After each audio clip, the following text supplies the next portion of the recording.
The broadcast remained frozen on the wall. Lord Rain's face, his smile, the scoreboard, the impossible kill count. Nobody in the room seemed eager to turn it off, almost as if looking away would somehow make things worse. The rankings still sat across the bottom of the screen. 11th Eclipse Games, Day 7. Contestants remaining 299,400. Current kill leader, Lord Rain, 97 kills. The score looked absurd. Highest achieved kill count in Eclipse history. The sort of gap people normally saw at the end of an eclipse. Not the beginning. Not after 1 week. Kenny eventually reached over and muted the broadcast. The room immediately felt quieter. Aurora slept peacefully against Celine's shoulder. Rissel remained curled beneath the couch. Pines sat staring at the black screen. You know what the worst part is? Nobody answered. Pines looked around. I actually think he meant it. What? Lyra asked, when he said he was going to break records. The room became quiet again, because nobody was laughing anymore. Nobody was sure he had been joking. Darius stared toward the floor. He's not killing because he needs to. Another pause. He's killing because he wants people watching. Kenny nodded slowly. That matched his thoughts. His father always loved audiences, always loved reactions, always loved making people feel uncomfortable. The challenge wasn't just a battle. It was a performance, a message. The question was who it was intended for. Celine eventually broke the silence. You think he's bloodthirsty? Kenny folded his arms. I think that's part of it. Another pause. 7 years trapped on a dead world. No empire, no fleets, no influence, no one left to impress. He looked back toward the screen. Now he's got the whole galaxy watching again. The theory made sense. Too much sense. Yet something still bothered him. The feeling sat in the back of his mind, persistent, uncomfortable.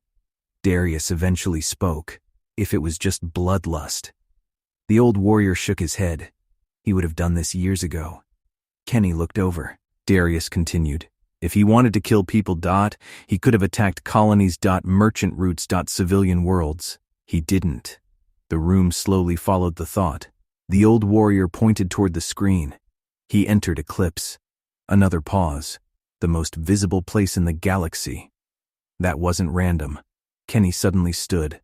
The realization hit him so hard he nearly knocked his chair over. The winner ceremony. The Emperor. Every eclipse ended the same way. The winner stood before the Emperor.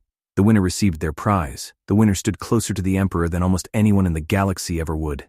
Celine immediately saw it in his face. What? The ceremony. Pines blinked. The ceremony? Kenny nodded. The Emperor. The room froze. Nobody spoke. Because suddenly everyone understood.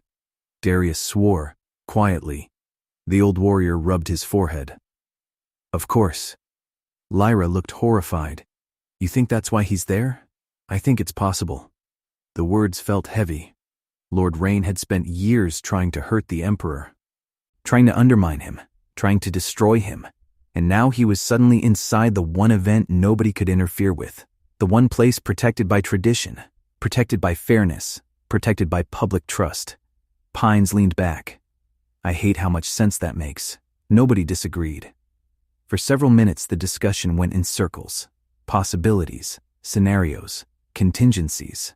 None of them liked any of the answers. Eventually Kenny made a decision. I need to know what happened. Everyone looked at him. What happened where? Celine asked. Kenny activated a star map. A lone planet appeared. Gray, scarred, forgotten. The last Rain world. The world Lord Rain disappeared onto after the blackout. The world where Cassian died. The world where House Rain spent 7 years hidden from the galaxy.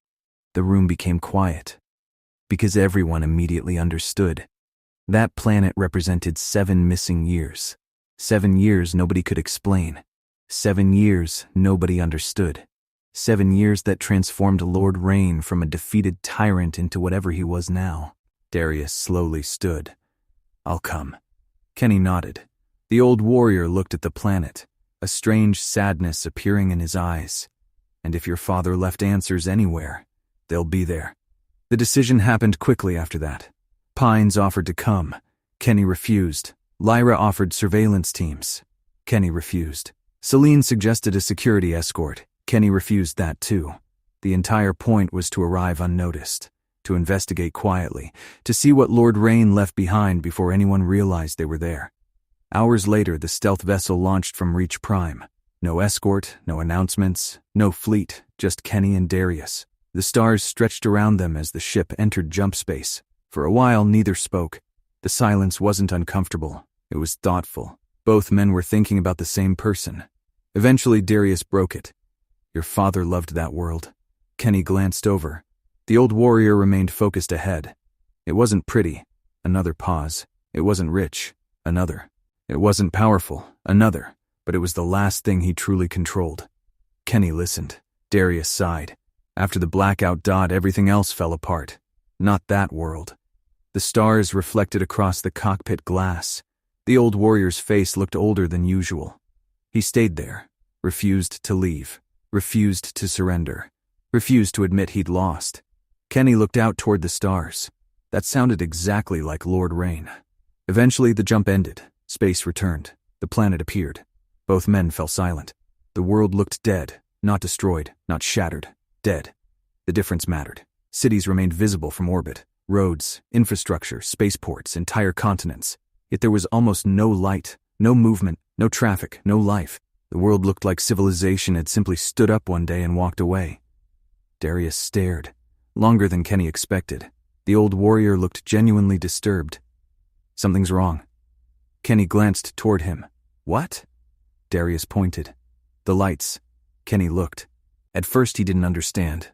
Then it hit him. There were too many. Not city lights, single lights, tiny lights, scattered lights, random lights, across the entire world. Thousands of them. Little points of illumination spread across continents, too organized to be accidental, too random to be cities. Kenny zoomed the sensors in. The readings appeared. Structures, small structures, thousands. The planet wasn't empty. People were still there, just spread out, like survivors, like refugees, like settlers, like something had shattered civilization into tiny pieces. Darius stared at the data. Slowly, very slowly. His expression darkened. "They're villages." Kenny looked toward him. The old warrior nodded. The blackout, it really threw them back. The realization settled over them. The mighty House Rain. The rulers of empires, the masters of fleets, reduced to villages, reduced to isolated communities, reduced to surviving. Kenny felt no satisfaction, only curiosity, because none of that explained the ship, the Eclipse, the kills, the plan. Something happened here, something important. The stealth vessel began descending through the atmosphere. Clouds rolled across the cockpit windows. The surface slowly grew larger, details becoming clearer. Roads, fields, ruins, ghosts of an empire. Then suddenly a warning appeared. Darius immediately leaned forward. Kenny froze. A signal. Weak, ancient, barely functioning, but still active. Both men stared at it. The source sat deep within a mountain range near the northern hemisphere. An old transmission beacon, one that should have been dead years ago. Yet somehow, it was still broadcasting. Darius looked toward Kenny. Kenny looked back. Neither needed to say it. The ship immediately adjusted course and headed straight toward whatever secret had survived 7 years inside the ruins of House Rain.